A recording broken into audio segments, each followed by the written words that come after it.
Hello, everyone. I'm here. I didn't think I was going to be on time. I restarted my computer about an hour ago. Usually that's a good thing, but when I came here, I had a few technical issues. I didn't have any audio. We wouldn't have had any fart sounds, wouldn't have had any stuff like this, so what, I had to like scramble and figure out what's going on. So I got it going on. And I thought, we wouldn't have any text to speech on Super Chat. So I deleted my previous live comment about that, but I actually deleted one of Angie's replies to Sarah, so I apologize. I didn't see any way to undo that. So if you notice that one of your comments got deleted, Angie, I apologize to you for that. So my bad. Just I guess it scrolled at the last second. So anyway, I got all the text to speech happening, all the sounds are happening. So we can, everything's cool. It's all good. You never know what happens with computers, but I usually give myself a little more time to troubleshoot. I guess I just didn't give myself quite enough tonight. Some nights there's nothing to troubleshoot, but yeah, today I had several unexpected issues in the last 15-20 minutes prior to coming on. But anyway, I'm here. It's all good. Hello. So 6 o'clock Pacific Standard Time. So whatever time it is for you right now, just set an alarm, set a reminder in your calendars. And join us every Friday evening, and we get together and talk about all things vegan. And yeah, Peter, I've heard I'm a privileged California vegan. It's funny how if someone disagrees with something I say, instead of attacking the words or logic, they attack me personally. If they don't like my argument, we could find a very non-privileged, non-Californian vegan to make the exact same argument. It doesn't matter if someone's privileged. What is that? How does that make a difference? Am I privileged or not? And say I am. Let's just assume I'm privileged. How does that prevent me from making clear, concise, logical arguments based on evidence? Or how does that make me a bad person? Well, I'm getting this weird thing in my vision. Maybe it's one of my hairs or something. Yeah, maybe it's one of my hairs falling in front of my face. But anyway, let's say I'm privileged, so what? How does that affect anything that I say? Like I said, if you have a thing against veganism, there's plenty of vegans who are not from California and not privileged. But I don't know. I think it's just a dumb thing to say. It's an ad hominem attack, and I explained in my last video what an ad hominem attack was. I didn't explain it, but I put all those vocabulary words, all those definitions, because I know a certain someone that I made a video about just can't, doesn't understand a lot of the stuff I'm talking about. That's weird. I keep seeing this weird flicker thing. Let me see if I can make it happen again. It happens when I move my head. Oh, I think it's maybe something, my glasses aren't clean or something like that. Oh, I believe that. Uncle's here. Awesome.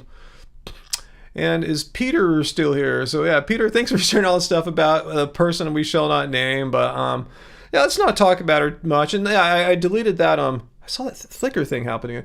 I deleted that comment, that link to her her response. So I just deleted. I don't want to promote her or anything like that. But I know you wanted to share with me, so that's cool. But yeah, I didn't want to leave it up for all people to see here. We're not trying to drive traffic to a person like that. In fact, anti-vegans, toxic anti-vegans like that, we want to do the opposite. We want to make traffic not go there. We want them, to just have nothing going on there. Aloha, AJ, welcome. I saw that flicker again. What the heck's going on? Maybe I'm losing my mind. That's it. Maybe my brain has so deteriorated. Anyway, it's just part of the technical things that have been happening to me today. Yeah, I think it's a light thing happening. I guess I really need a proper glasses cleaner thing. Oh, I'll just deal with it. It's all good. I'll deal with it for the live stream. It's not a tragedy or anything like that. It's kind of weird when I move my head a certain angle. A little glare happens. Anyway, Sarah, we're happy to hear that you are back in the land of being sort of kind of normal, going to the gym, going hiking even. And I'm tired from COVID. Hey, veganism debunked, because we know everyone who's non-vegan who got COVID, they're fine. They're going to the gym every day or doing marathons the whole time. So anyway, I'm glad you're back with us, and you're you were with us last week too when you were sick. I guess last week was perfect day to join us for a live stream, if you weren't doing all that much. But we appreciate you being here. And sorry to hear, Sarah, you couldn't do your travels down the coast this week. But it sounds like you have some other planned for later this year, so you'll be back in the golden state here, the privileged state. Apparently, I guess I'm very privileged because I live in California. I think it's a form, I've seen this before, people like to California shame, You know, it's really it's kind of trendy. Not to make it political, Bob. I see a lot of like right-wing content, like people like Joe Rogan and just weird YouTube channels. It's their whole, like, not whole, but one of their things is try to put out the idea or opinion out there that California's this horrible place, it's falling apart, all hell's breaking loose or something like that. Yeah, it's just kind of a California shaming trend or something like that. You know, DeSantis's poop map of California or whatever, you know. But anyway, yeah, okay, I'm from California. Can't help it. You know, I like it here. I was born here. It's not that bad. It's not too terrible, let's say. You know, yeah, it can be a little hot sometimes. Could rain a lot sometimes.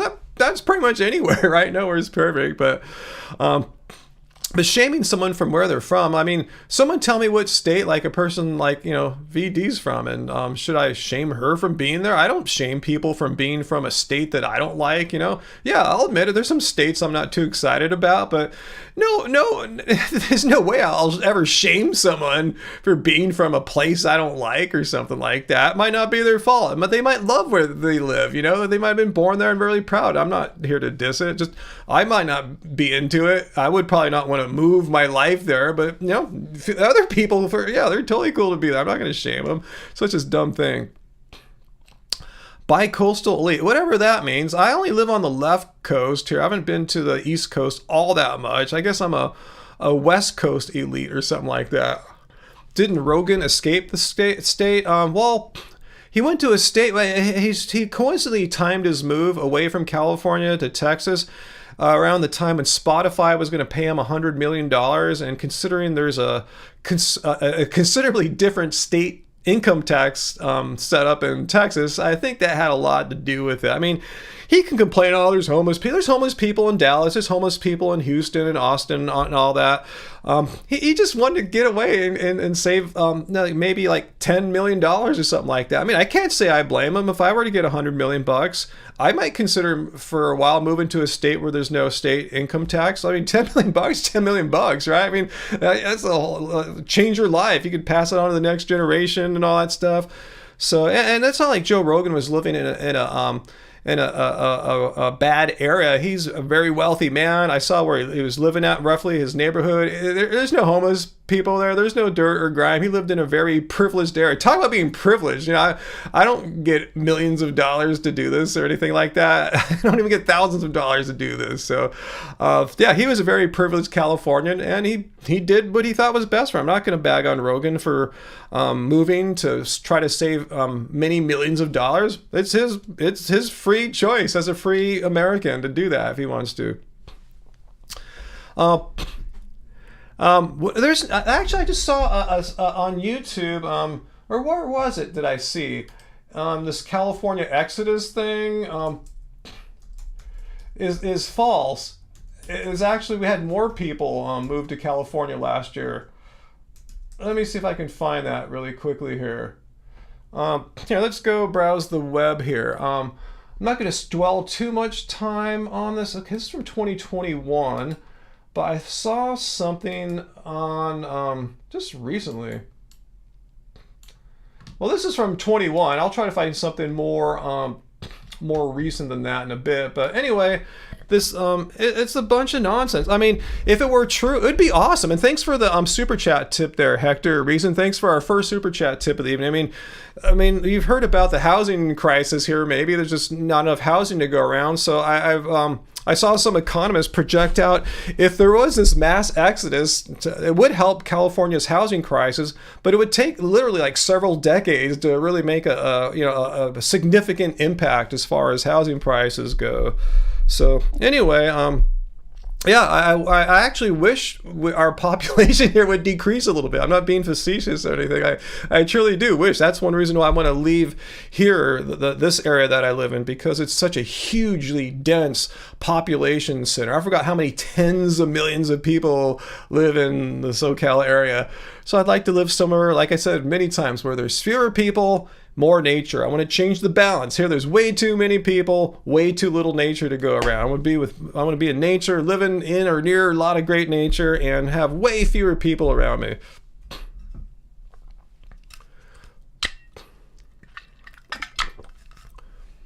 Oh, Bob, it's the legals that are increasing our population. Okay, Bob, great. Anyway, let's not make this political or anything like that. But yeah, California's a great place, and people in other states, it's very fashionable to trash us or something like that. But there could be a lot of reasons for that. Like I said, it's a kind of a political thing right now to bag on California. And I know there's a bit of jealousy too. A lot of people, are pissed off on January 1st when they turn on the TV and watch the Rose Parade here in Pasadena and see that it's sunny and like 65 degrees and they're sitting under 5 feet of snow and it's negative 38 degrees Fahrenheit or something like that. I get it, I can go out running shirtless in January if I want to, So I get it. We have mountains, we have deserts, we have oceans, we have forests. It's a beautiful place, and the weather's good more days of the year than almost anywhere else in the United States. So, and that's why it costs a lot to live here. I mean, I get jealous too when I see that, wow, in other parts of the United States, you can buy like a nice house for like $200,000 or something like that. Like, wow, really? Like $250,000, like a nice, decent sized house in a nice neighborhood and stuff. Like, wow, I'm envious of that. But, I like California. What can I say? Hawaii's nice too. Who knows? But anyway, no California shame in here. But the reason I brought that up, like I said, I think that person I responded to yesterday, privileged California vegan, is probably just envious that I live in California. And what can I say? I can't apologize for that because that's just where I live. So don't shame me for living where I live. I was born here. Yeah, Deem Stars, nature is everywhere until you get a good satellite view of where I live and you see it's just a sprawl everywhere. In case, one can technically consider everything as part of nature, but you know what I'm talking about. I'm referring to being around undeveloped land, place where there's not a mini mall, place where there's not a parking lot, place where there's not a bunch of tract homes or city sprawl or whatever. I want to go and hike and be in nature or something like that, rather than just walking around a suburban development or something like that. But yeah, we try to experience as much of being outdoors in nature as much as we can. Hey, did I get another super chat tip there from the Vegan Metal? And hey, ever seen Top Vegan on YouTube? It's a cooking competition but fully vegan. I think you've told me about that, Vegan Metalhead, but I can't say I've seen it or anything like that. Is it cool? I know you like it because you're a chef, right? But yeah, let me know if you think I should check it out. Yeah, Peter, Angie sent me some stories today to check out about, I think it has to do with what you're asking about there, Peter. So yeah, I'll check it out. I think it's Vegan Bistro and the owner of Sage or something like that. Yeah, I'll check it out. Yeah, they thought, they were going vegan to save the planet, which is not really what veganism is. It's a stance against animal cruelty and exploitation. But, oops, wrong one. But, anyway, I'll check it out. Yeah. Yeah, there's lots of mountains in California. Yeah, it's Sarah's point. I mean, we have the Sierra Nevadas. It's a huge, high mountain range. Those are the tallest spot on the continent of the lower 48 is Mount Whitney. It's actually near Death Valley, which is the lowest point. See, we have everything. We have the lowest point, we have the highest point. Northern Cal has its mountains. Southern California has its mountain range. The San Gabriel Mountains, the San Bernardino Mountains, smaller mountain ranges like the coastal ranges, Santa Monica Mountains. We got lots of geography here.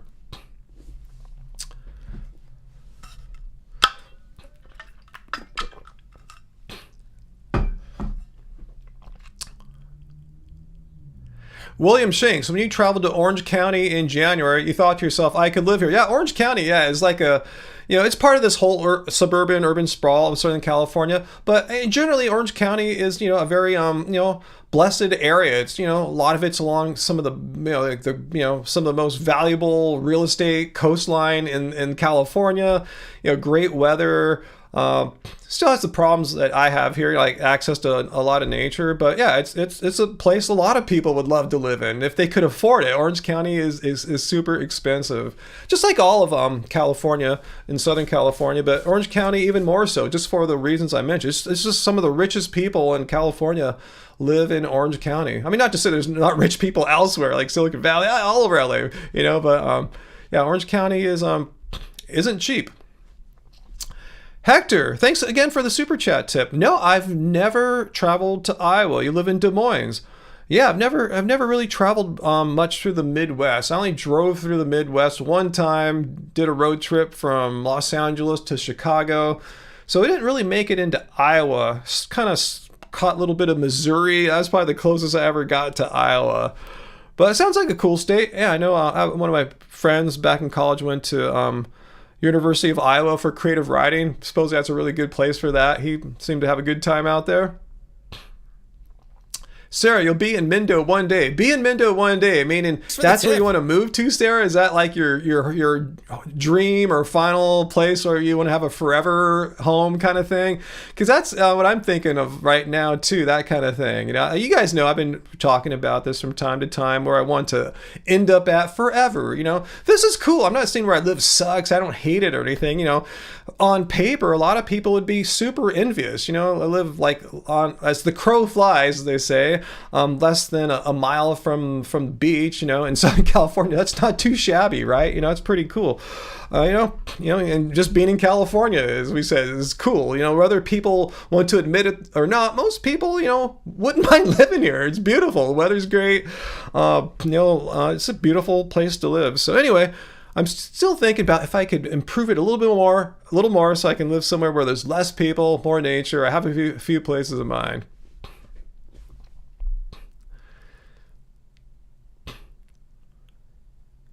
Northwest Cascades, the Cascade Range, yeah, Northern California and Oregon, Washington, into Canada, really, yeah, the Pacific Northwest. Beautiful, traveled through there once or twice, yeah, couple times. Haven't stayed too much there other than like in Portland a few times, Seattle a couple times, beautiful. But coming from here, I think it would just be too shocking to experience a Pacific Northwest winter and have that be the rest of my life. I knew this for a fact because the last 2 winters here in Southern California have been abnormally cold, cloudy, rainy, and dark. And it's like we've had more rain here in Southern California and Los Angeles than Seattle got this year, just to put it in perspective. So if that's what Seattle's like, I don't want to live in the Pacific Northwest. Again, it's a beautiful place, love it, clean, nice air and everything. But no, not for me. Hector, winters in the Pacific Northwest are not as bad as Iowa. That's a whole different can of worms there. The freezing cold and snow and all that. Of the Pacific, of the Midwest and the hot, humid summers. Yeah, that I would have a hard time adjusting to something like that. Wow, mind's eye, you've driven through roughly all but 4 of the United States. Well, yeah, 2 you can't get to really by car that easily, Hawaii, and like you could drive to Alaska, I guess. Did you drive to Alaska? That would be cool. Yeah, I haven't seen Alaska. I've traveled up and down our coast, but never crossed the border into Canada, let alone Alaska. Uncle, yeah, we appreciate the weather here. We know what we got, you know? Yeah, uncle's like me, you know, like roughly a mile-ish or so from the ocean and in a coastal town. I mean, you know, to other people from the outside looking in, they think, hey, Uncle and Ryan, and they're cool. I mean, they're not cool. They're they got it going on. That's like the dream. California beach town kind of living, you know. Anyway.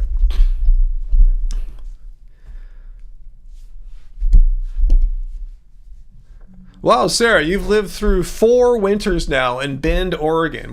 For those who don't know, more interior, gets a little colder than like say Portland, more snow, all that. Except for your psycho driveway with all the snow issues, right? You're cool, or ice, right? Is that the thing with your driveway? I forgot what it was. Except for your psycho driveway, you're cool with the winters and snow. So if you had a different kind of driveway, Sarah, you'd be all right. You've adjusted to the snow weather. I didn't know that, Heidi. Minnesota winters, which I imagine, you know, I've never been to Minnesota, let alone a Minnesota winter, what'd you say? I just lost you there, Heidi. Are pretty and sunny and usually calmer than the chaos of the Northeast. Wow, I didn't know that. Hey, Nikki, thanks for being a member for 4 months, a channel member for 4 months, and a vegan 1-year anniversary. Happy anniversary to you, Nikki. I'm glad you found our little cult here, our little tribe of chill, friendly, non-judgmental, vegans here. So awesome. You found some good people, if I may say so.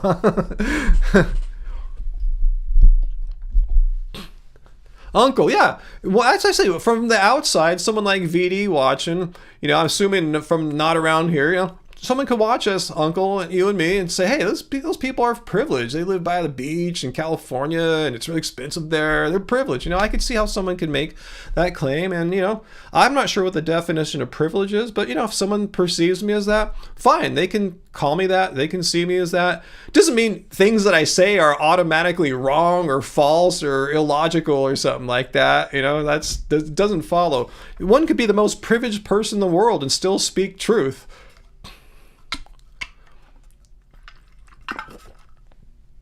Foo, you have some lyrics there? Shit in your pants or you'll never see your family again? I don't know if I'm going to steal that one for you, Foo, but I'll keep that one in mind. Hey, AJ, your driveway is a downhill skating rink in winter. That sounds like a lot of ice.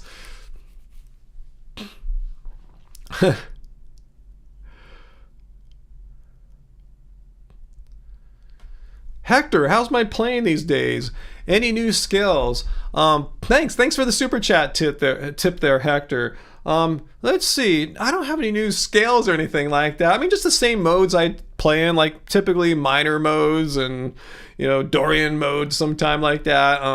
But lately the past like month or so, I go on this quest once in a while, especially if I get some new gear, which I really haven't, or I find new ways to use and combine and hook up old gear. I've been really trying to go down a process to get the most beautiful like kind of Fender clean tone, like one of my strats going into my amp. That sounds like a blackface Fender amp. That's what it's called. Don't hate on me. That's just a name. Just look it up. It's a style. It's the color. Like if you can see the Fender amp right there, there's the silver grill, and then there's a black panel right above it. And they have a silver face one, that the silver panel that came after that. Anyway, my point is I've been on a tone quest. I've been trying. I think I've got things set up right now that have like the coolest Fender clean tone I've ever had before, and I'm doing it now without tubes, all solid state stuff. So that's what I've been working on lately, Hector. Trying to get a really cool Fender clean tone through my amps and speakers here. I have a whole different kind of signal path when I'm going in direct. I can record in stereo. It's kind of more of a Vox amp, like an AC30 kind of sound I'm going through. But yeah, I'm getting my Fender tone totally dialed in. It sounds really cool. I can't believe all the tweaks I made, all the improvements I made. So that's what I've been working on, just kind of on a tone quest. So the next time I need to record a cool Fender type Strat sound, I'm good.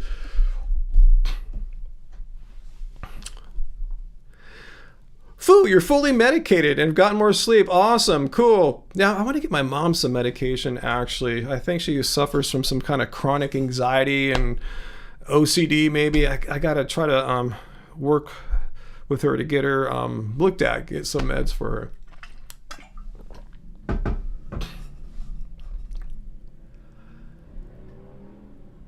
Let's see. So Flatlander, you asked Siri. Siri says privilege means having special rights. I don't believe I have any special rights. In fact, as a vegan, I said often we're told we have fewer rights than non-vegans. There's fewer things we're allowed to do.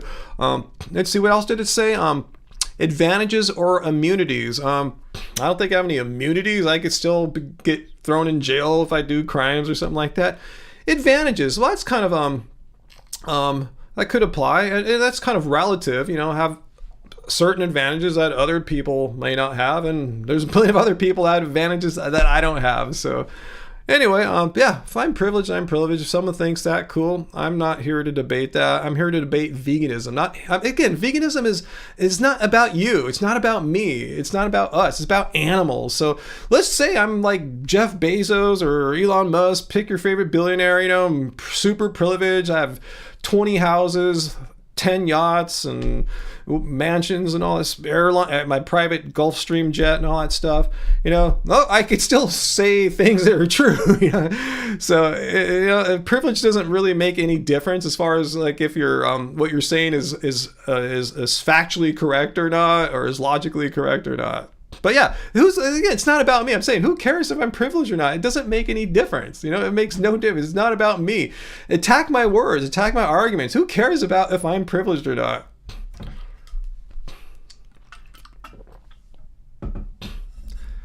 Privilege, what's that? Like the advantages of cheap housing that Californians lack. Yeah, is that a privilege here to live in a state where it's so expensive to live? The cost of living here. I know all the California haters that throw hate on us. They will have to admit, yeah, it's expensive here. So, but they do know it's a beautiful place to live, very desirable place to live weather-wise. Some of the best weather in the country year-round. But anyway, yeah, whatever. It's privileged or not, me, privileged or not, who cares? It doesn't really matter. It doesn't affect my ability to construct clear, rational arguments.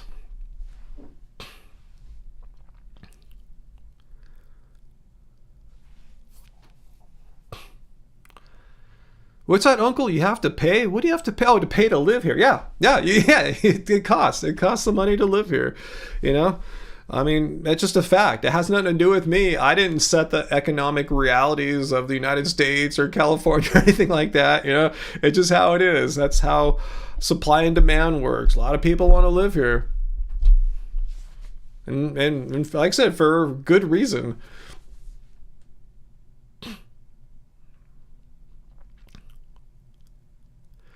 Foo, yeah, I forgot. You spent some time here in California, huh? You can take foo out of California, but you can't take California out of foo.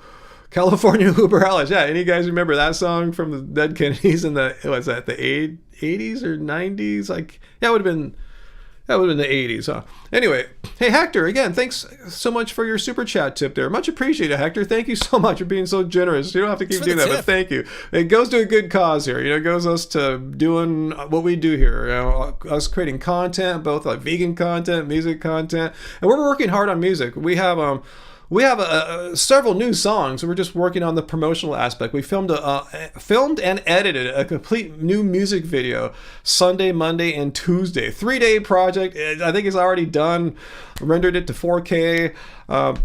Looking for some promotional things to do with this all. But anyway, you seem a objective, logic, pro, reason guy. What's my philosophy? Is it Aristotle, Ayn Rand, Plato, stuff like that? I mean, I studied philosophy. I'm not sure if you know that, Hector. That was what I majored in as an undergrad, and that's what I went to grad school in. I went to grad school for a year and took a leave of absence for a year, and I got so caught up in making music. My band was starting to take out Love Spirals Downwards back then. I just never went back to grad school. So I guess I'm technically a philosophy grad school dropout.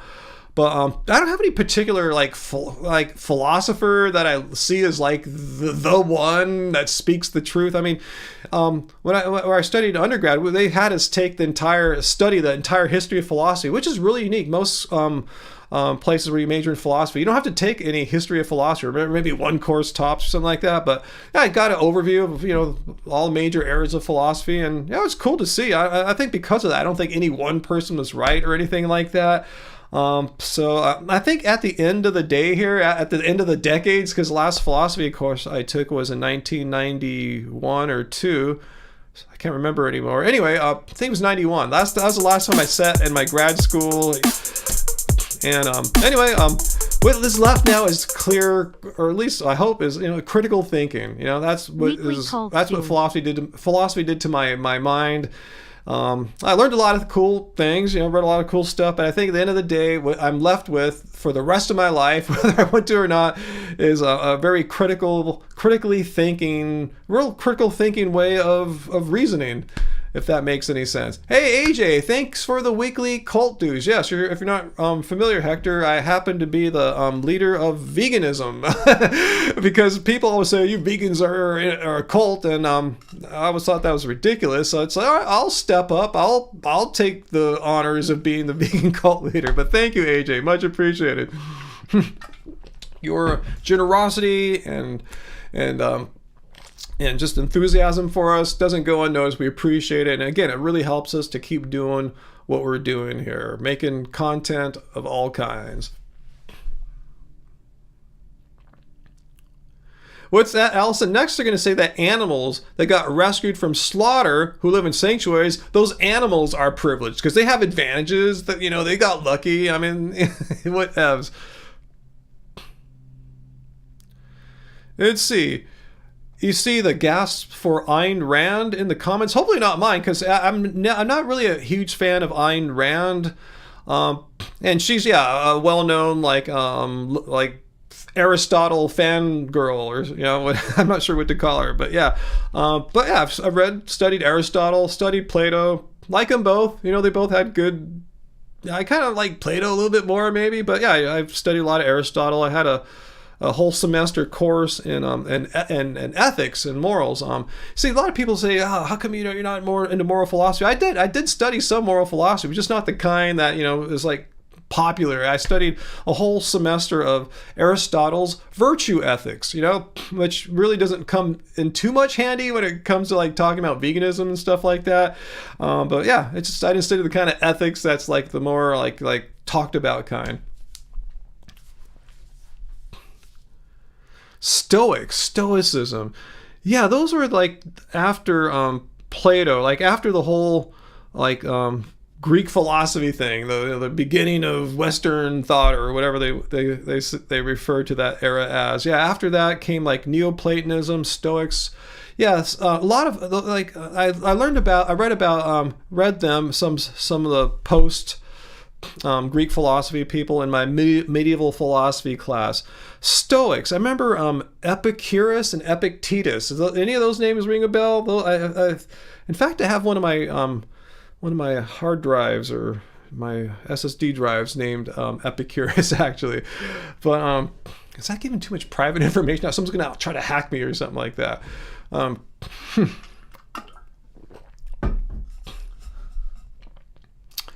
Let's see. So what have I been missing here?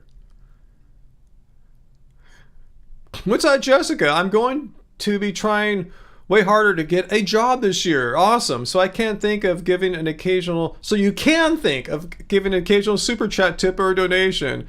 At least have jury duty soon, which will be $50 a day. Wow, that's not here. I mean, California doesn't pay out. I think when I had jury duty last, maybe like 10 odd years ago, maybe I got like $5-10 or something at the end of the week or something like that. $50 a day, that's some serious money. Like, wow. If you don't mind sharing, what state are you in? That's pretty amazing. Hector, you're an Aristotle fan. That's just you. Okay. Yeah, nothing against Aristotle. I thought his metaphysical system is nice, is great. I thought his virtue ethics, like basically the virtue is the mean between two extremes. Like say on one, like let's talk about like bravery. It's the virtue that's found right in the middle. It's kind of the middle path in Buddhism for thinking. Like on one hand, if you're too brave, overly brave, it's a vice. The vice is foolhardiness, and way on the opposite end is cowardice. So you have cowardice as the one extreme vice.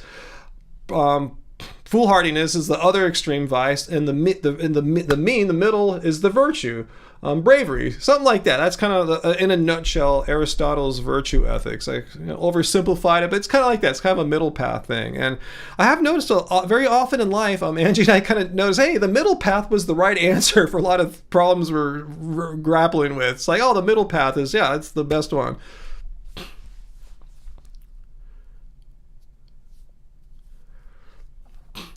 Yeah, Epicureans. Yeah, though they were about maximizing pleasure. Yeah, I think Epictetus was the Stoic. Wait, God, I'm getting them mixed up now. It's been a long time. Yeah, Epicurean. Yeah, Epicurus is pleasure. Epictetus, I think, was a Stoic.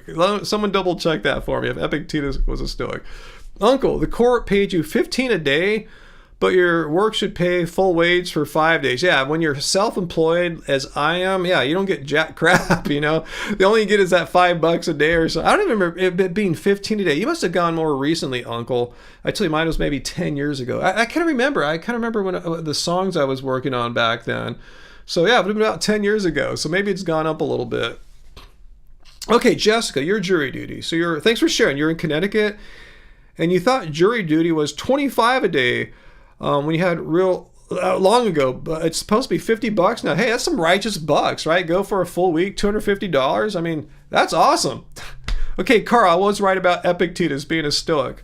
Now, I kind of remember some of the funny things, and I still have the book here. It's a little book called the Epictetus Handbook or something like that.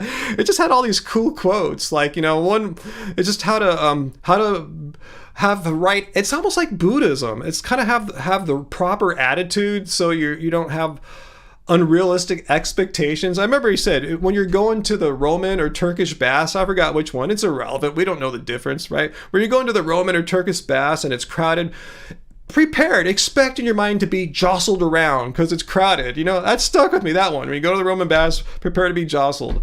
It's like, so I have that in mind. When I go to, like, say, Disneyland, I know I'm going to get jostled around. There's going to be a lot of people there. It'd be foolish for me to go to Disney and expect it's going to be empty. I'm going to just go on all the rides and have it all. So it's just the kind of, it's kind of like, like Buddhism. That's how I see Buddhism as. Buddhism I see as more of being like, it has more common, I think, with philosophy and psychology than Western religion. It doesn't have all the same kinds of categories that Western religion has. That's, I think, a problem a lot of Westerners have when they try to understand Buddhism. They're trying to look at, like, where's the God, where's the theism part? Like, no, it's more of a psychology and philosophy.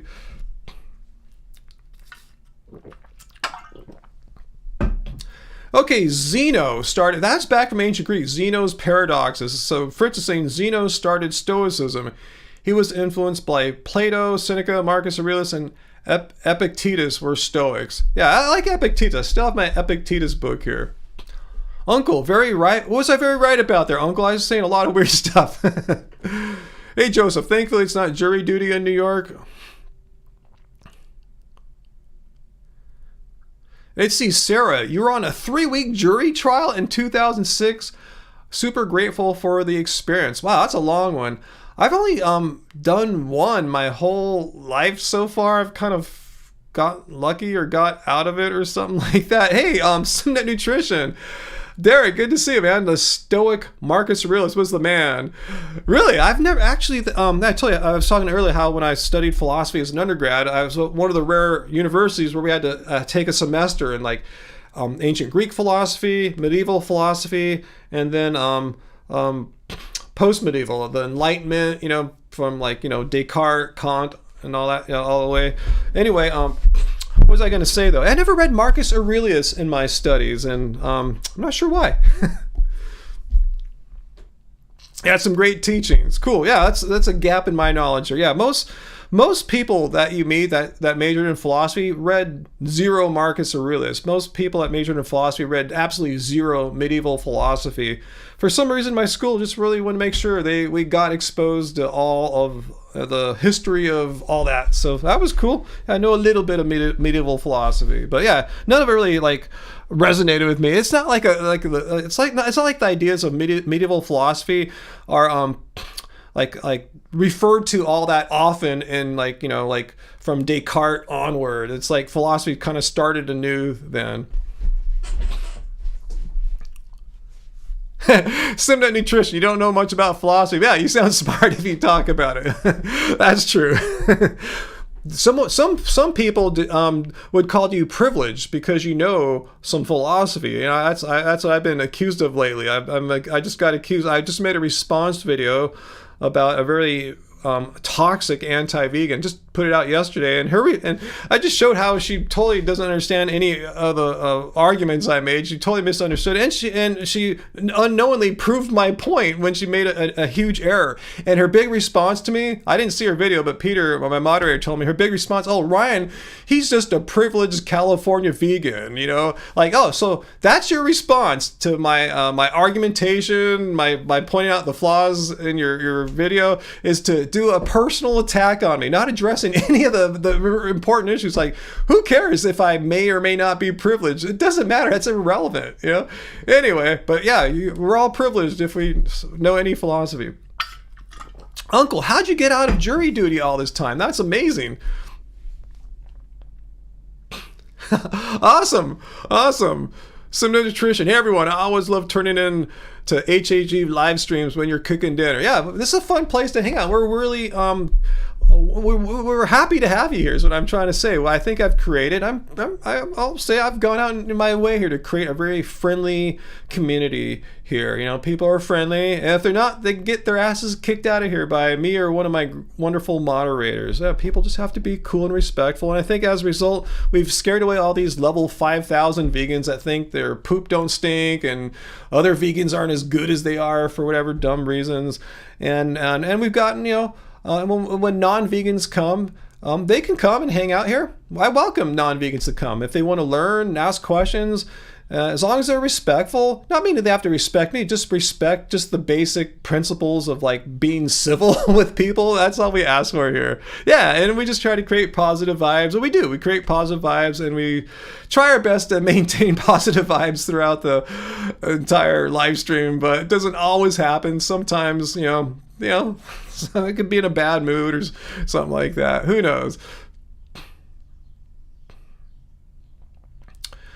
JSay TV, I mentioned some of our videos that the numbers of vegans are a very slim minority. Yeah, like 1 or 2% of the population. I mean, that's just how it is. I mean, it's grown. Veganism has grown if you compare it to like 2 decades ago compared to the 1940s when the definition first got coined. It's growing, but it takes time, you know. But you know, now it's like easier than ever to be vegan. I mean, you can always have bought plants in stores, but now you can go to vegan restaurants.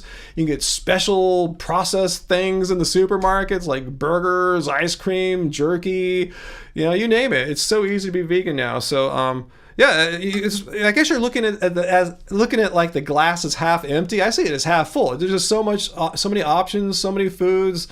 Dairy-free Ben and Jerry's, dairy-free coffee. It's just, you know, it's so easy. Yeah, what are you cooking, Simnet Nutrition? Heidi asked the important question there. Yeah, Jesse 12 Strong, you watch HHV and Simnet because we're positive people, and you know, I just want to say, yeah, Derek, Simnet Nutrition, yeah, someone I hold in with respect, you know. There's many people and vegans on social media that I don't want to stick my neck out there for and say good things because I don't like them. You know, they're rotten people. They just happen to be vegan. Just because someone's vegan doesn't mean I automatically have to like them. If you're a mean, toxic sociopath or narcissist, I don't care if you're vegan. I don't have to give them like a vote of confidence, you know, because they're, you know, a bad person's a bad person. It doesn't matter what they eat. But I'm trying to say, yeah, I like to surround myself and let myself be exposed to content from positive people, non-toxic, non-narcissistic, non-sociopathic people. And yeah, Simnet Nutrition, yeah, you're part of, you know, our kind here. Just chill, cool, positive people, and we appreciate that.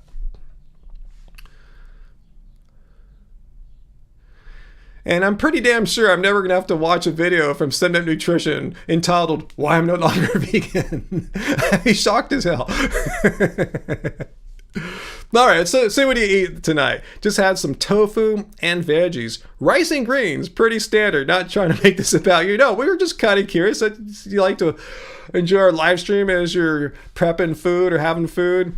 Tofu, veggies, rice, and greens. Yeah, it sounds like a diet of privilege there. Look at all that. Like, you have to be like super well-to-do, like, you know, like a 1%er to afford these elitist privileged foods like tofu, veggies, rice, and greens. I mean, it's like peasant food, right? I mean, that's really what most of us eat. I don't eat a bunch of expensive processed stuff, you know.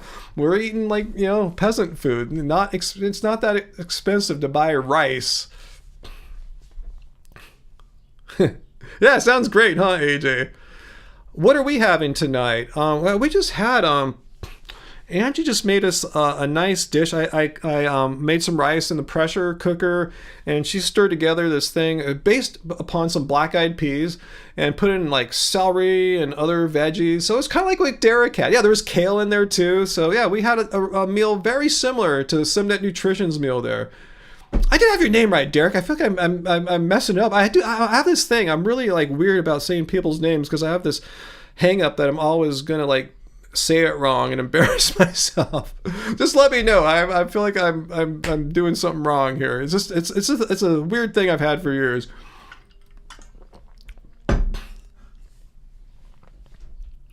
people sometimes I'm afraid they think I'm being rude or something because I'm not referring to them by name, just because I just have this weird hang up.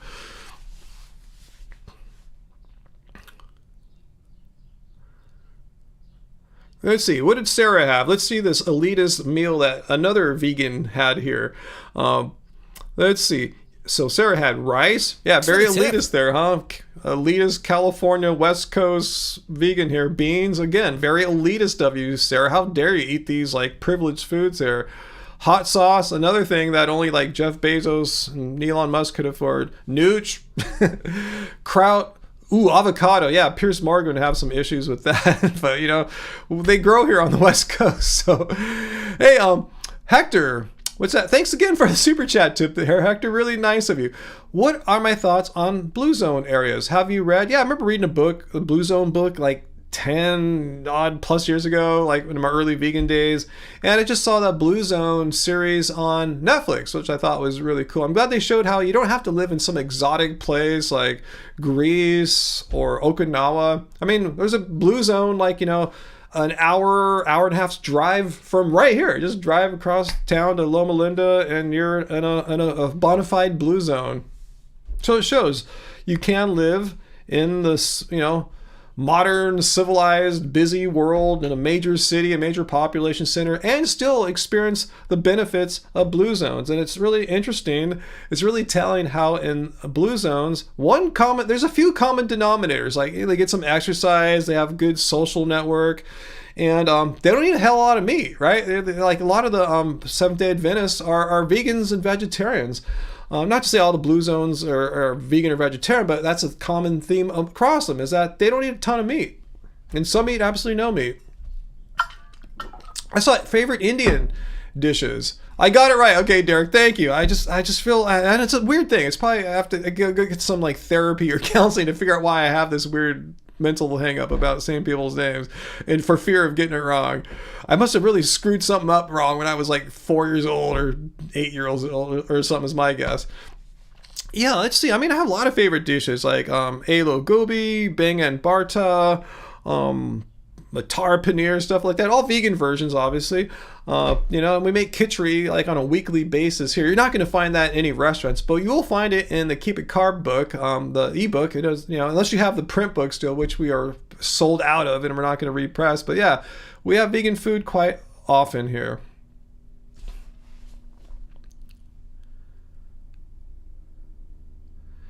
Allison, Tash Peterson. Is that Jordan Peterson's daughter? Posted a video when she spent the day with TVT. Who's TVT? And she honestly seemed like a regular, normal person. That's cool. What's that, Hector? A pro-capitalism, free market society enables you to live a vegan life. Yeah, it enables vegan startup companies to bring products to market. And yeah. Okay, you have the Angie's book signed. Awesome. Awesome, Kimberly. Well, I've heard of that restaurant, I believe. Uncle Myra took you to a great vegan restaurant Saturday in Culver City called Hey Sunshine Kitchen. Wonderful food. You can look at their website, sunshinekitchen.com. Do they have a couple locations? Do you know? I thought there was a Sunshine Cafe, like more in the valley or something like that. Maybe that's what I'm thinking of. I don't know. I have a deteriorated brain, a shrinking brain, right? So, you know, who knows what's going on inside my head. Ooh, Elu Palak. Yep, I've had all these various combos before. Oh yeah, Sarah. Yeah, I remember you're doing some traveling. You got stuff happening. Your dad's 80th birthday and other family in town. All right, Sarah. Well, thanks for letting us know. That sounds exciting. All your family's going to be there with you next weekend. Awesome. Cool. Dad's 80th birthday. That's a big one. Awesome. Yeah, I remember wasn't that long ago we all gathered together for my mom's 80th birthday. She's 86 now, you know, but yeah, that's a big one. Appreciate the time, appreciate the moments. Yeah, I mean, yeah, in my case, yeah, my mom's not nowhere as sharp now at 86 as she was at 80. That's why I've been spending. That's another one of my jobs too. Is basically you know, helping my mom out with various things. You know, dealing with a lot of I don't want to get into it. I've spent a lot of time helping her with various things. Okay, so Uncle, Sunshine Cafe. The restaurant is run by 2 women, and you think it's the only one. Maybe I'm getting confused with something. Yeah, landmark birthday there for sure, Sarah.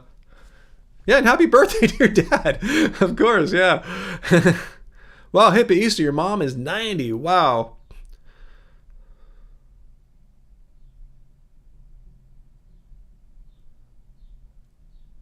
What's that? J-Side TV?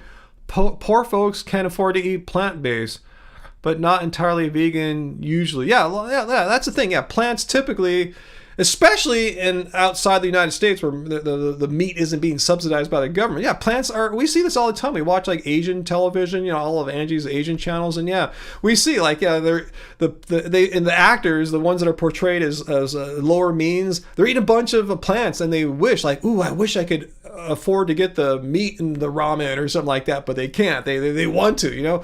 It's I see what you're saying there. Poor folks can afford to eat plant-based, but they're not entirely vegan. Yeah, because they kind of want, they think they need to have meat because that's what they see their more well-to-do friends doing, but they don't understand you don't have to have that. That's what critics mean by coastal elitist vegans with decent incomes.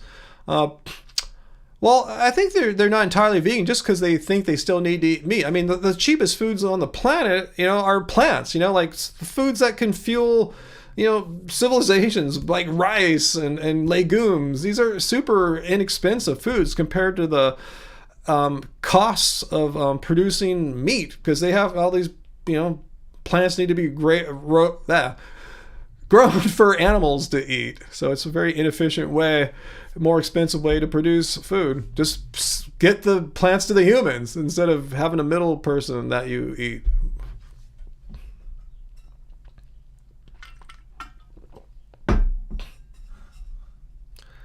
Oh, Hector, you've been following you guys since you were 28. You're now 37. Love the playlist from Angie. Yeah, Angie's putting out playlists.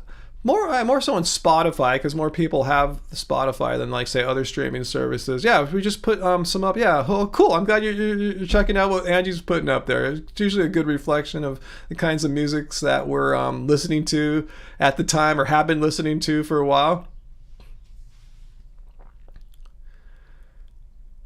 And yeah, I tell you, we got more music. We got a lot of stuff coming out lately. I mean, there was a bunch of Love Spirals Downwards related stuff. We just did a listening party Wednesday night for the Flux vinyl. I think I showed it to you last week.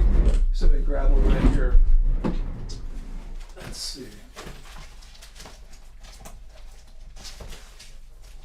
I thought there was one I opened up, all right, but I've never been on vinyl before, because, you know, my first album came out in 1992, is the, you know, the peak of the CD era, compact disc era. Vinyl was totally dead, you know. It's made a resurgence in the past like 5-10 years, but yeah, our first time on vinyl, it came out so good. I'm glad I worked with Lost in Ohio Records. They did a fantastic job, because I wanted to work with people that had expertise on how to master for vinyl and cut vinyl properly, and they did a good job. So probably once they sell out of their first pressing, well, they sent us like 10 copies. I don't need 10 copies. We'll probably autograph them and sell them on our Love Spirals store. But anyway, yeah, that just a listening party for that release on Wednesday. Made a little music video for the song Nova on Flux. So anyway, yeah, Fu Man Poo, you're absolutely right there. Impeccable logic. Ted Nugent and Joe Rogan talk about crop dust. It must be true. Okay, so Angie has a ton of playlists under your name. Under the name Angie B, is that what it's under? So if anyone wants to find your playlist, not only on Spotify, but Apple Music, the open one is in your office. Oh, the open Flux. Okay, that's why I didn't see it so quickly. I went through the open box there because they sent us 2 boxes. Like, I'm probably just not seeing it because of my deteriorated brain, you know. But nope, Angie took it. That's where it's at.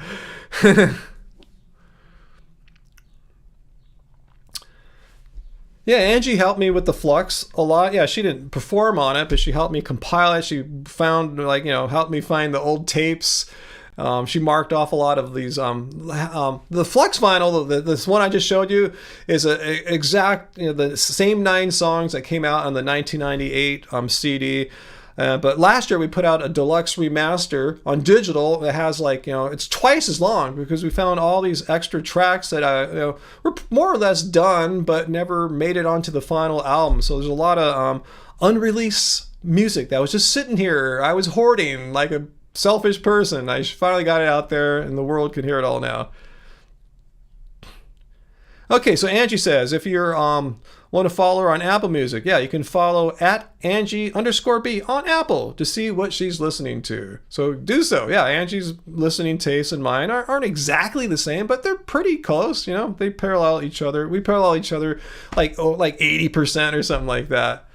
Yeah, Angie, yeah, she's been the keeper of my archives the past 2 decades. So I knew where everything was, audios and photos. And yeah, I want to give Angie big thanks for that. Other wives and girlfriends, bandmates, might not really give a crap about that, but Angie's been really just like the historian and archiver, and finally now it's coming to fruition. We're able to benefit from her meticulous archiving. Did I see VLAM pop in? Hey VLAM, welcome.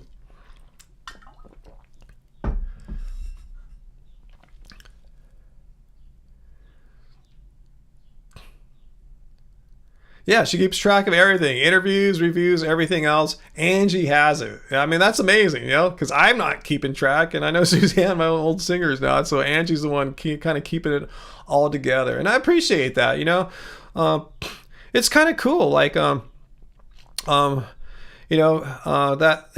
thinking like legacy, sort of. I know I'm a small band. I'm not huge or anything like that, But even so, even on our small level, I'm thinking about my music's legacy for the future, and I'm glad it's still out there, still being listened to. In fact, a couple nights ago, it was like last weekend, a friend of mine texted me. He was at a show to see some band I never heard of, and before the band came on, they play. Bands play music, usually stuff that they like, and he played a song from Flux. I don't know if it was a he. The band, on their playlist was one of my songs from Flux. I go, wow, that's cool. That's rad.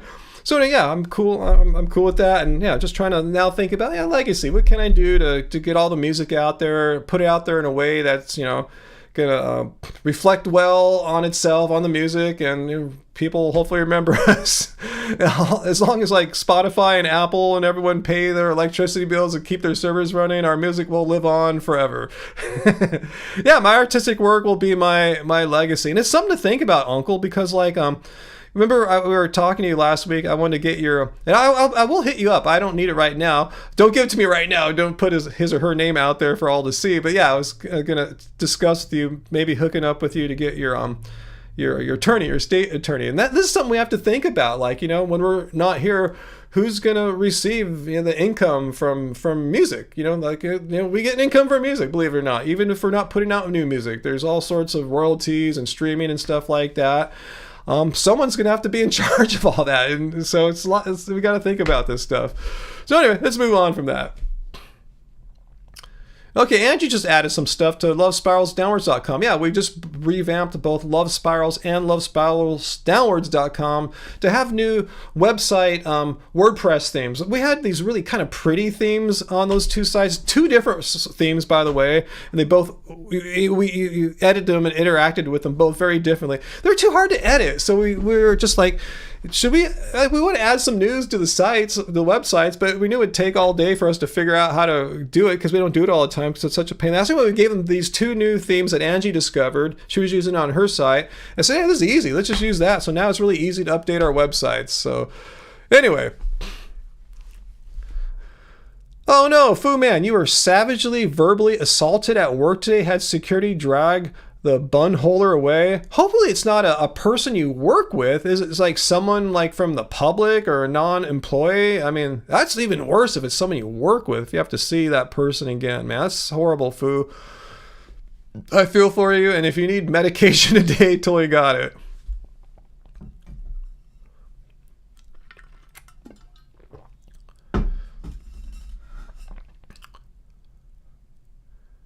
Let's see. So what have I missed here? Let's see. V, you already have bad weather out there? Is it getting really hot already? So, oh, wait, I forgot. Hong Kong. Are you in the southern or northern hemisphere? I know you're near the equator. I should know this because I'm kind of a geography person. Like, yeah, love it. Just refresh me if you're in the northern or southern hemisphere. I don't even know that. I know you're on the other side of the international date line, but yeah, because it's been quite cool here. It's been a cold year. Like I was talking about earlier, like the past two winters and springs here in California have been unseasonably rainy and cool. Let's see. All right, what are you guys talking about? Uncle, do I do HTML? Yeah, I used to be like at one point in the past, like, you know, an HTML expert. I worked for a while as a front-end web developer, like HTML, cascading style sheets, and some scripting, some middle tier like scripting. But anyway, but the HTML skills are still useful, even though HTML has advanced on a bit. The basics are still the same, so I can go there and edit style sheets. I had to do some style sheet editing to get our theme to work with the imagery we wanted to have to, you know, to decorate our site, to customize it, make it look beautiful. And the default way that the website theme was handling our images was lame. I thought, like, this is dumb, so I had to go in and tweak code already. I didn't have to touch any HTML actually. But I mean, it's written in PHP, which, you know, has the HTML tags embedded in the PHP tags.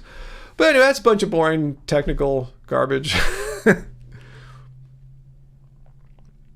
Let's see. Hey, Milo, what do I think of Moby's movie, Punk Rock Vegan movie, and LA Chinatown movie? What are you talking about? I don't know about either of those. Milo, tell me more. I would love to know more. And where can I see them?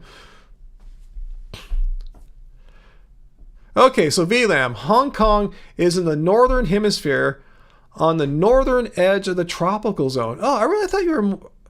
Okay, I thought you were like solidly in the tropics. Okay, that makes sense that Hong Kong's in the northern hemisphere because, yeah, you're south of like Canton, which is still in the northern hemisphere, just further south, more in the tropics. Okay, I don't know why I was thinking. So, yeah, you're saying it's already getting warm, right? Because it's like summer is coming. And Uncle, a full trust, yeah, which we're talking about, I need to get a trust, will have a will and all other stuff like advanced health care directive. Are you talking to Sarah? Yeah, because I've read through my mom's many times. Yeah, you got to have a will in there too, a basic will. But yeah, it's something to think about, Sarah. We're all at the age now, all us Gen Xers are at that age where we should get some kind of trust or something like that together. So that's one of my goals for... maybe this year or next year at the latest, but yeah, I need to get a trust together. I'm getting up there. I have some assets that need to like be like, you know, not just randomly distributed by a probate judge if I'm gone or something like that. Yeah, I want them to go to the right places, so I got to deal with that. 28 degrees Celsius. What's that, like 80 something? Hey Siri, convert 28 degrees Celsius. 82.4, but yeah, I know you got like hardcore humidity in Hong Kong. So yeah, even if it's only 80 something, yeah, if you have like 95% humidity, huh? Yeah, crazy heat and humidity. And so I've heard about that. I saw a thumbnail just, I think, yesterday about the Southeast Asia heat wave. Bangladesh is 100 degrees Fahrenheit and 80% relative humidity. So yeah, they're 38 degrees Celsius and you're barely like 10 degrees lower than that at 28. Wow. I hope it doesn't spread to you guys. So Angie's gonna tune out now. Yeah, Angie, you got your new show, I'm Solo, huh? So yeah, check that out. Unless you said you're watching that new dating show. Either way, I'll see you in a little bit. I've already been on an hour. So I'll see you in a little bit. Angie, thanks for chilling with everyone here. And Robert, another Gen X. Awesome. Jesse 12 string, as our leader, I'll read you your quote here. As our leader, will you leave us your legacy? What does that mean, Jesse? What do you mean, leave us your legacy? Let's see. Hector, you lived in Taiwan for a year. Summers are brutal. Wow, I didn't really realize Taiwan was so hot as well. I've never traveled to Asia. I've never been to Asia before, so that's something I'd like to do sometime in the future, not now or anytime, but I'd like to go check out Asia sometime. Angie and I have a fantasy of traveling to South Korea. There's a beautiful island there, Busan. Not Busan. We like fly into Busan, then go off to Jeju Island. A lot of her dating shows she watches, they're on like Jeju. So yeah, we've been looking like, wow, that looks really cool there. I've done some watched some YouTube videos and reading about it. Looks like a chill place to go. Yeah, take care. That Jeju Island, you know what I'm talking about. That's one of our little fantasies there. Yeah, I don't even want to fly into Seoul. Seoul looks crazy. Unless a cool band's playing while we're out there. But otherwise, yeah, just fly into a smaller city like Busan. Take the ferry out to Jeju. And then travel to the south of Korea. It looks really chill and pretty there. That German village area that we saw on that EXO reality show. Yeah, look at yeah, we looked up vegan options in Jeju and Busan, and you can find them. Yeah, they got vegan stuff there. So that's what I'm saying. It's so much easier to eat vegan now. I'm sure it's more difficult in Korea than it is here, what I'm used to in Southern California. But just the fact you can find vegan options in Jeju and Busan, you know, that says a lot. I'm sure, you know, maybe 10 years ago that might not have been the case. Okay, let's see, Milo. What you got here for me? These movies. Chinatown punk rock movie. Free on YouTube. Excellent. Were you part of the punk rock movement in LA Chinatown in the 70s or 80s? Moby's movie came out this year. Actually, Angie was part of the punk rock movement in the 80s, so she might want to check that. I don't think she saw too many bands at Chinatown. Like, I haven't seen it yet, but like when I hear Chinatown 80s punk rock, are we talking about like Madame Wong's Cafe? I went there once in the 80s to see one of my friends' shoegazer bands close down, but yeah, it was kind of after the punk rock heyday. But I remember that was a cute little club. Sarah, you want to hike the Swiss Alps? Wow. Yeah, I never thought of doing that one. I guess we all have our own personal like things that we want to, places we want to see at some point in our lives. And yeah, the Swiss Alps, that sounds amazing. I envy you on that one, but I don't think we'll hit that fantasy up for us. Yeah, I think for me, besides our Asia fantasy, would be I do want to go to. I guess I want to go to my two homelands. You know, being of mixed like English, Wales, and Chinese. So I want to go see some Asia, and then I want to go to like the British Islands. I'd like to see like Wales, Scotland. I've got some friends in Scotland I haven't seen since like the 1990s or something like that. So yeah. Have I been to the Sequoias? Yeah, just briefly. I remember when went to Yosemite in the 90s, I stopped by like some kind of giant sequoia grove. And yeah, when I drove to Fu Manchu's old stomping grounds, Eureka and Arcata in Northern California, we drove through the, what was it, Avenue of the Redwoods or something like that, got out and hiked, just breathe that just beautiful tree air. Is amazing. Yeah. California's got some amazing stuff here. California's an awesome place. That's why people are jealous of it. There's so much cool stuff here. Oh, Robert, yeah, in Australia, yeah, they call like in tennis the Australian Open like the Asian Open or something like that, because you're pretty much like just a hop, skip, and a jump away to Asia. Yeah, the Humvee, or is that Humboldt Redwoods? Yeah, but yeah, it's amazing up there. Yeah, it's a beautiful area. In fact, man, when we visited there, I was really thinking about moving up to Eureka or Arcata. This is like before our channel, like I think 2009, 8, something like that. Yeah.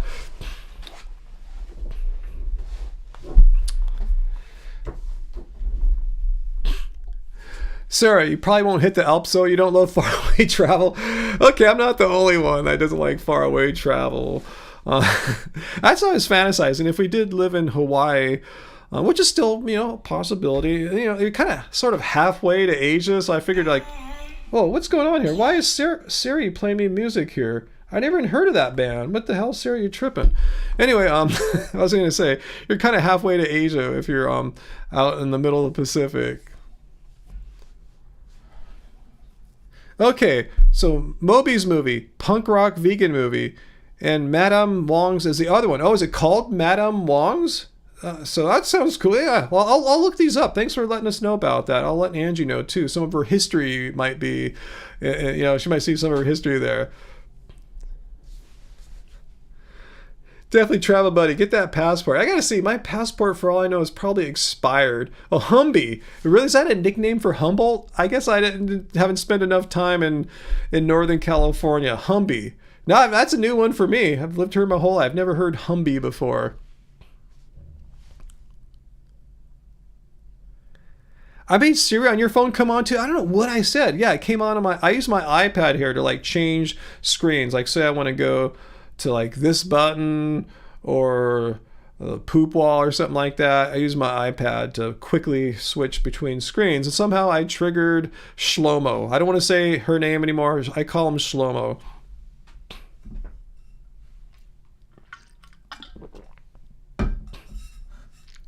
Oh, it's your nickname. It's not a thing. Okay, Sarah. It made me think, wow, I'm not that California, man. I'm slipping. I thought I was like Mr. California guy here, but... Speaking of slipping, you left the water going. No! Yeah. Did it flood? Full all the way to the top. Oh, it down.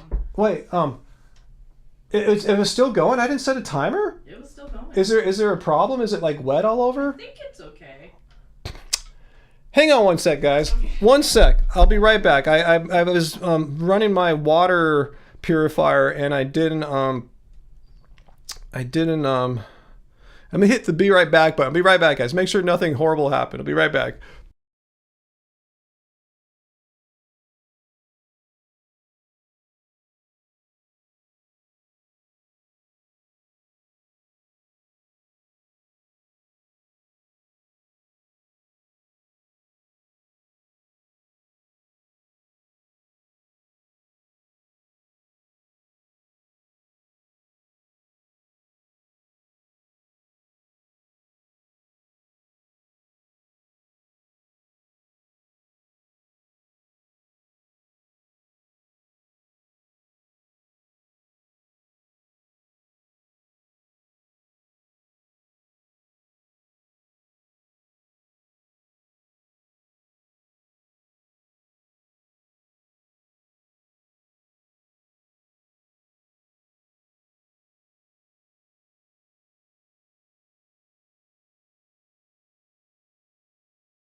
All right, I'm back. All right, yeah, veganism debunked. Your cult leader. I when I set my water purifier thing up, I set my watch to remind me like half an hour later, and it's been running for a long time. So, man, my brain deteriorated.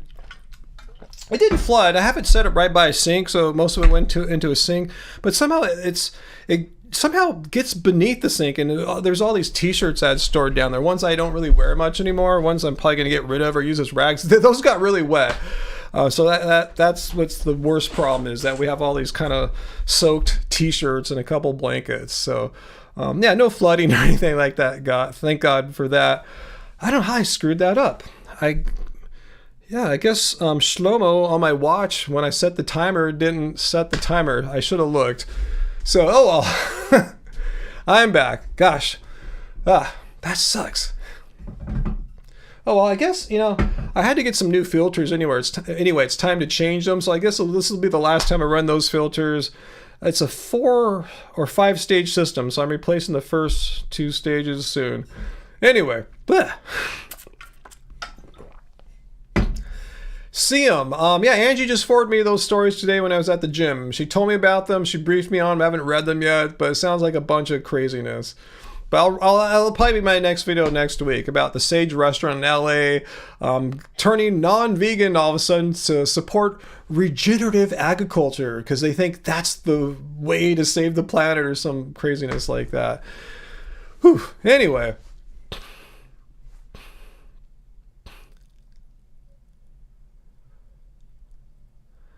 Yeah, ChatGPT. It does this thing that they call hallucinate, where it makes stuff up. I remember when ChatGPT first came out, I asked them about my band, like Love Spirals, and it made up a bunch of nonsense, like that we were from Scottsdale, Arizona. Like, what?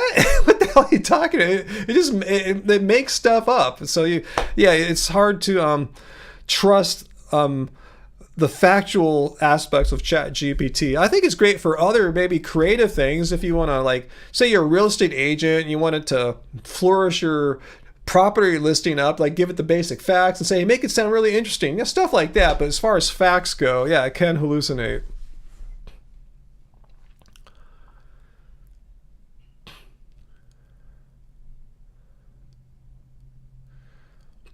Oh yeah, Neil Young's on tour right now, Sarah. I saw I saw someone posted a clip of him and Crazy Horse jamming Cortez the Killer.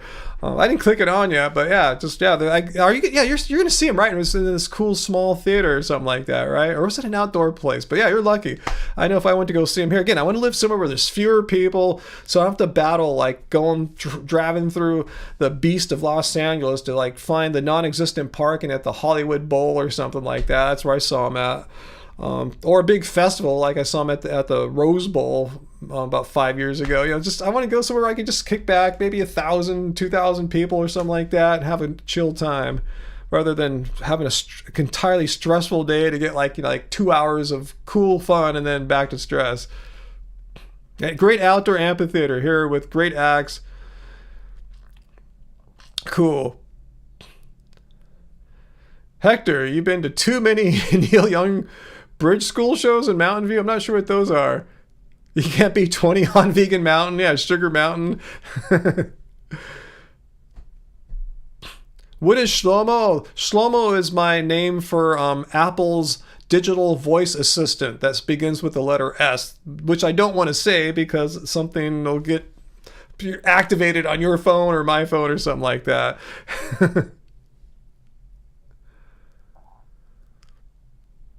What's that, Uncle? Ever go to the Golden Bear in Huntington Beach? No, what's that? Never heard of that. You with me, Jen Marie? Fewer people? Yeah, I want to live somewhere with fewer people. Okay, Sarah, the Bridge School benefit was an annual concert Neil Young put on to benefit his son's school. Oh, that's really sweet. Hey, Filmar Music. Yeah, I'm gonna probably that'll probably be my next video. Yeah, carnivore righteously makes little girl cry with regenerative farming. You talking about the restaurant owner thing?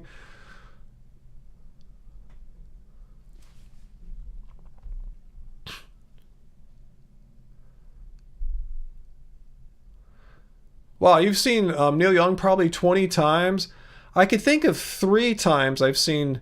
No, 4. I've seen Neil Young 4 times. Let me make sure I got that. I saw him with Crosby, Stills, Nash and Young. I saw him perform solo at the what was then called the Nokia Theater in downtown LA. I saw him with Crazy Horse at the Hollywood Bowl, and then I saw him at some kind of big music festival at the Rose Bowl. So yeah, four Neil Young times for me, and loved him every time.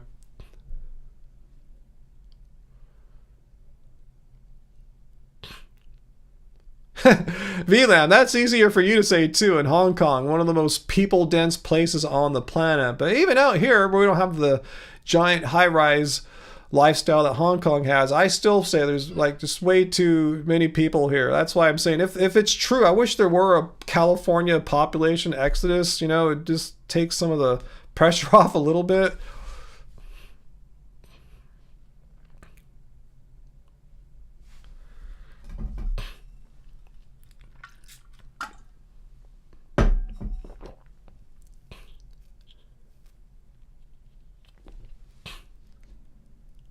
Okay, Allison, that name just reminds you of Shlomo Mansour. I just think it's a interesting, kind of funny way to refer to Apple's digital assistants. Hey, Shlomo, instead of saying, hey, you know. Fu Man, you saw Neil Young with Pearl Jam in 1995, the last time he smoked reefer. Wow. Yeah, I remember. Did they go on a tour? I remember they rocked out the MTV Awards or whatever when they played "Rockin' in the Free World" together. I thought that was pretty cool.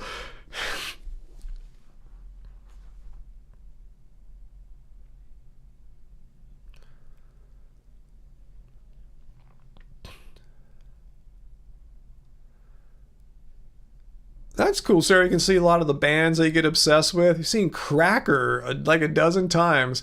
Cracker, is that the same band as like Camper Van Beethoven? Is that right? We're Gen Xers here. If you guys don't know what the hell we're talking about, we're old Gen Xer people, me and Sarah.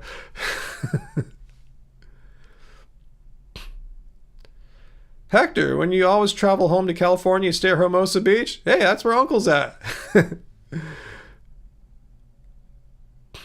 Oh, Fu Man, Eddie Vedder got sick and Young came to play with PJ Harvey. Wow, we're talking about some real 90s stuff here. Eddie Vedder. What's that, Uncle? Did I see anything about Rams Draft House in Hermosa? They had some exciting fun near the Hermosa Pier. No, never. I don't know what you're talking about there. No, I don't know anything about that. Is Nikki going? Good night, Nikki. Thanks for being with us. You've seen PJ Harvey live too. Wow. You're so Gen X, Sarah. That's awesome. Yo, Dr. Bear. Hello. Good evening to you, Dr. Bear. Thanks for coming. Oh, everyone's wishing Dr. Bear. Or Pearl Jam, not that PJ Harvey. Okay. All right, my bad. Pearl Jam. Yeah, you're just shortening Pearl Jam to PJ. I know. When I saw PJ, I was thinking of 90s, Pearl Jam, PJ Harvey. That's how my brain worked there. I know it's deteriorated. You know, any rational Gen Xer would have not jumped from Pearl Jam, PJ to PJ Harvey.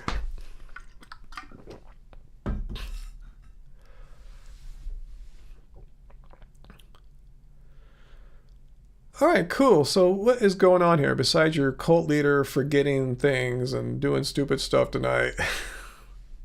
Can't believe I left the water on all that time. Damn. Slipping. So slipping. Anyway. No, I haven't been to Danny Trejo's vegan restaurant. It's in LA, right? So yeah, a little far from us here. We pretty much, Angie and I, try to avoid Los Angeles as much as humanly possible. It just, you know, it's just not ours. It's just talking about I'm trying to, like, you know, have fewer people, more nature in my life. LA just totally gets that even worse. Even more people and less nature. So we try to avoid LA unless we absolutely have to go there for something. And there's plenty of good vegan food restaurants we can find all around, you know, LA, Orange County. Hell, I'll even go to San Diego County. Let's see. Imperial West. Good questions, Imperial West. I'm curious. Are you vegan by any chance or anything? Am I vegan? You have a lot of questions here, so let's see if I can answer them all. Am I vegan for health or for environmental reasons? Well, there's only if you're eating plants in order to fulfill some desire to make a cleaner environment or a greener environment, that's awesome, but that's not what veganism is about. You're eating those people would be said to be eating a vegan diet, but they're not vegans themselves. They would be called plant-based, perhaps. Let's look at what veganism is. It's a stance against animal cruelty and exploitation. It says nothing in here about people eating plants in order to produce a greener world. There are some environmental benefits to eating plants. I'm not denying that, but the primary meaning of veganism is in relation to animals. Animals not being exploited, animals not being killed in order for you to have a hamburger or to eat dairy or what have you. So wrong one. Hit the wrong button. Veganism debunked. Oh, I just debunked myself. Veganism debunked. Ryan's losing it. Deteriorated brain. So, hopefully I answered that part of your question, Imperial West. So, I kind of lost the rest of your stuff. If you want to paste the rest of your question in here. VLAMP says vegan for health or environment makes little sense. Yeah, there's only one reason to be vegan. Because you're against animal cruelty and exploitation. Yeah, and as a result of that, fewer plants need to be produced to feed 80 billion animals a year. That's how many animals are bred into existence so they can be slaughtered, and they eat a bunch of plants before then. But so there are environmental benefits to being vegan, and that's awesome. I'm all for saving the planet and doing what I can. But I went vegan not for the environment. I went vegan because I understood, like, wow, why do I have to have animals killed for me on a daily basis when I don't need to? I can just eat plants. I don't need to have people breed all these animals into existence, exploit them in their entire sad lives, have it to be abruptly ended in a slaughterhouse. I just eat plants. That it just seemed to me like a no-brainer. Why do I want animals to be killed for me when I don't have to? Just think of it like that. That's what veganism is. Why would you want to have animals killed for you for your food when you simply don't have to have that happen? That's what veganism is about. Understanding that you can choose a path in life that doesn't require animals to be exploited and killed for you. It seems really like I'm saying it kind of graphically, but I don't know how to put it more simply. That was what hit me like a ton of bricks and why I became vegan. Yeah, let me read what Chris Murphy says. Sounds like Chris had a similar epiphany as I did. Ooh, there's a good word for VD, epiphany. Chris Murphy, vegan because I am against animal exploitation and don't need them to die for me. Don't want them, don't need them to die for me.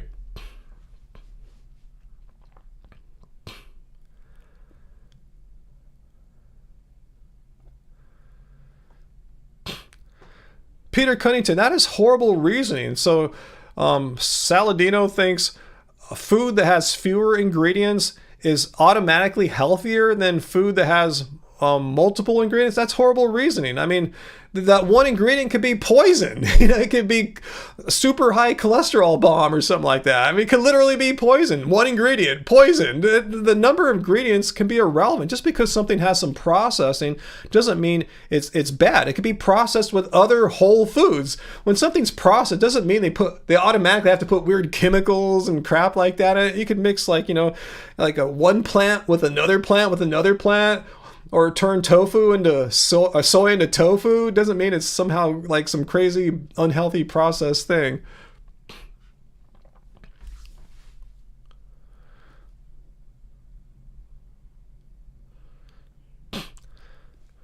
Well, that's ridiculous, Peter. I mean, you could have like hemlock.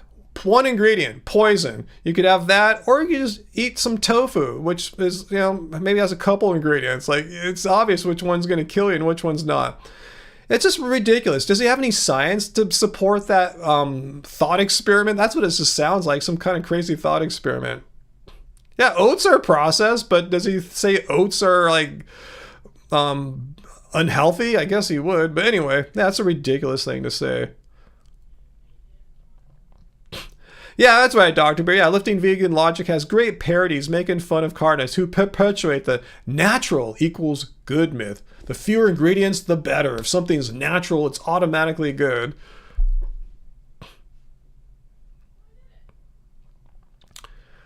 Leah Oliver, are there any concerns with eating lots of soy? I don't know, because I don't eat lots of soy, so I've never eaten a ton of soy. It's funny, when I see like anti-vegans and haters, they talk about, well, yeah, okay, well, we understand that Asians have been eating soy for 1,000 years, but the vegans are eating too much soy. Like, how do you know how much soy any particular vegan is eating? Like, if you look at our cookbooks, I don't think we have any soy recipes in them or anything like that. So I really don't know. I'm not a nutritionist or anything like that. I'm not a dietitian. I don't know how much soy is too much soy, but I'm pretty much certain that the amount of soy that Angie and I personally consume on a monthly basis is not like an amount of like to be concerned about, because we don't have that much soy. Maybe we'll have a tofu scramble like once every other week or two, and maybe make a tofu stir fry like once every couple of weeks, something like that. It's not that often. Fu man poo. Yes, soy gave you man boobs, but it's cool. That's another thing that people like to say. Soy gives you man boobs. Oh, really? So I see all these like overweight dad dudes with man boobs. They're eating soy, not bacon. Okay, so there's a lot of vegans out there apparently. Yeah, Robert Bird, don't eat soy. A lot of vegans don't even eat soy.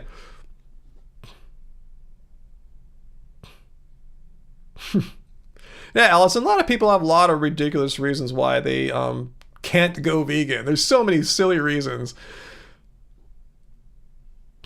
Yeah, Amanda, yeah, there's nothing to be afraid about soy. Yeah, cultures have been eating soy for thousands of years. Okay, Allison says you can never have too much soy. The more soy, the better. It's a scientific fact, and you're not even joking. You're being serious.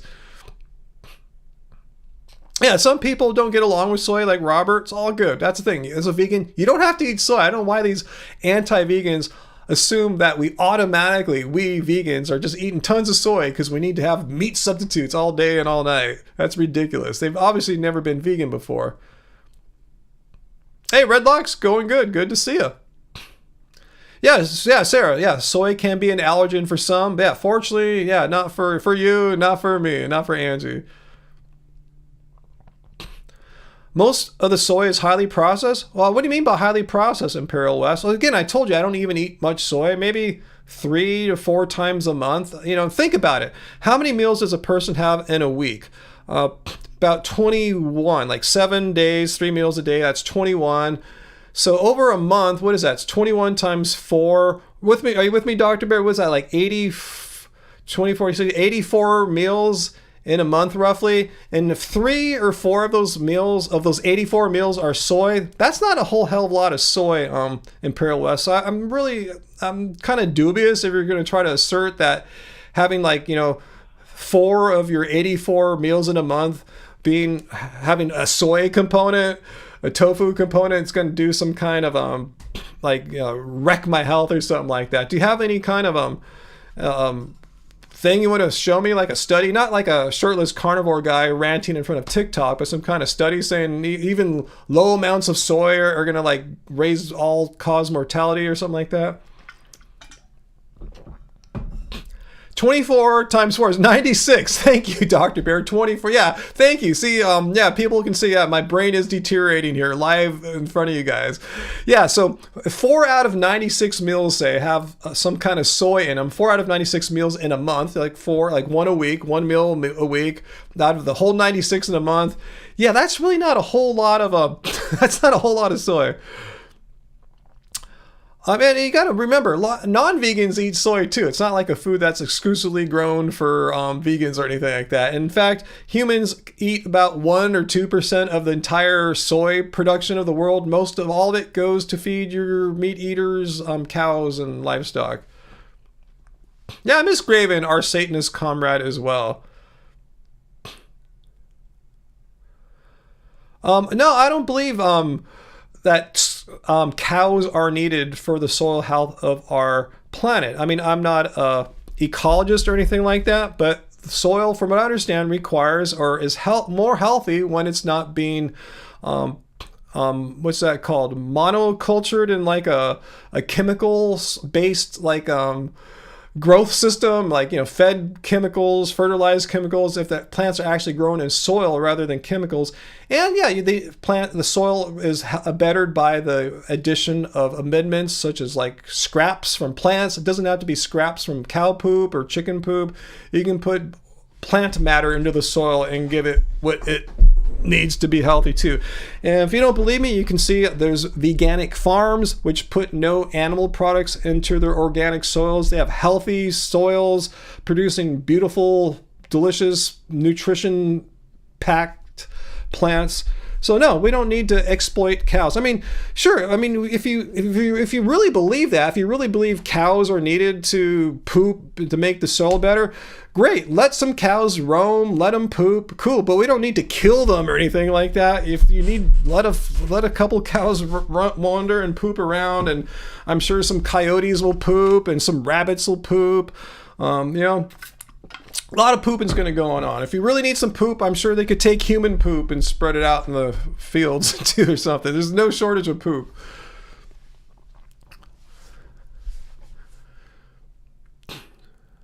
But even if it were true, I don't know if that's any justification to kill 80 billion animals, slaughter 80 billion animals a year.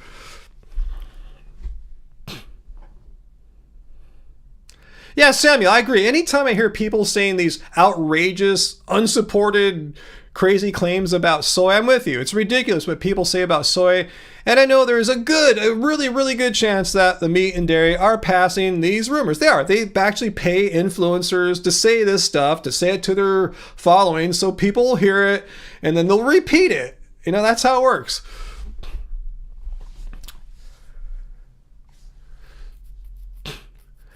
Yeah, Dr. Bear, I didn't see Alexis Whitaker's question. I assume she said something about losing your period, and that's nothing to do with being vegan. It has everything to do with not getting enough calories, and that can happen on any diet. If you're eating insufficient calories as a female, the more deficient your calorie intake is, the higher chance you have of losing your period. And I've shown studies where this happens very often to people females on raw food diets who are not getting enough calories. And there's a correlation between like being 100% raw, meaning having a higher percentage of women losing their periods. It has everything to do with caloric deficit, not anything to do with being vegan and eating plants. Like I said, you can have a huge caloric deficit on a non-vegan diet. If you're not eating enough, you're not eating enough. It doesn't matter if it's plants or whatever. It's just, it's a caloric deficit. That's not a feature of veganism.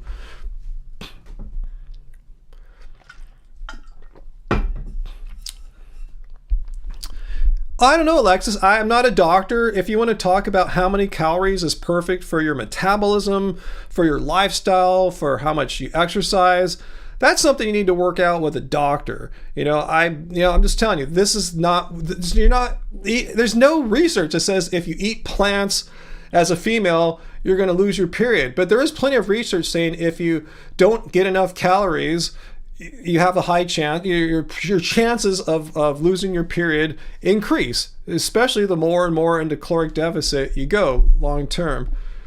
Yeah, Sarah, it also depends on what were you eating. 2,000 calories of what exactly? Maybe it wasn't a very bioavailable food. I'm just putting ideas out here, but please don't blame veganism on that. That is not a normal thing. As you see here, we have many female vegans in the live chat who are not buying this. I'm not sure if that's what you said.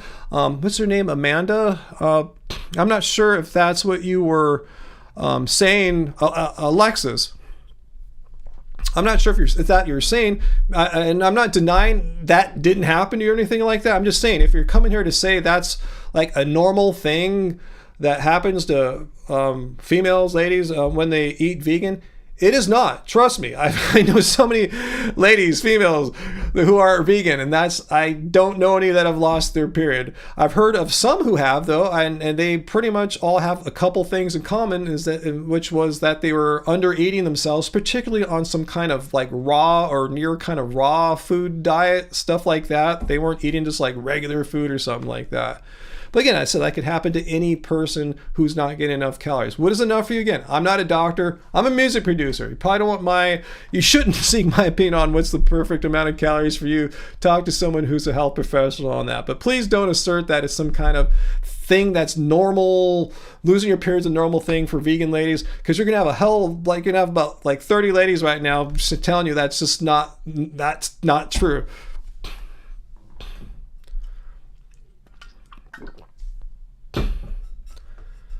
Yeah, here's Sarah, who's not a very like large, overweight person or anything like that. You're pretty slim, Sarah.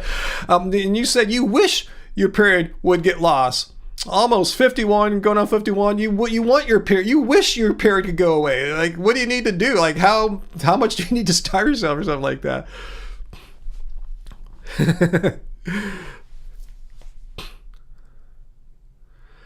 VLAN points out, depending on your age, too, there's so many factors here. Your age, all your personal medical history.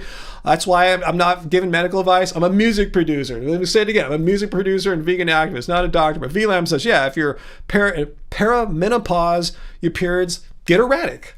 And that's true for vegans and non-vegans. Produce Not Pills. I'm not pissed off at anything tonight, Produce Not Pills. I'm chill tonight. No problems here.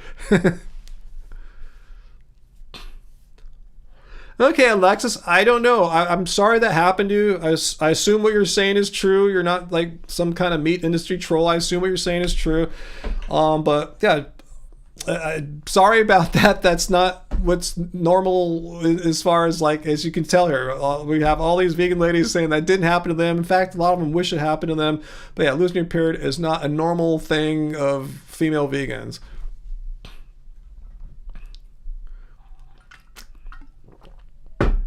Moldy eggs, come on. Oh, you're falling raw till 4. Well, that's what I said. That's exactly what I said.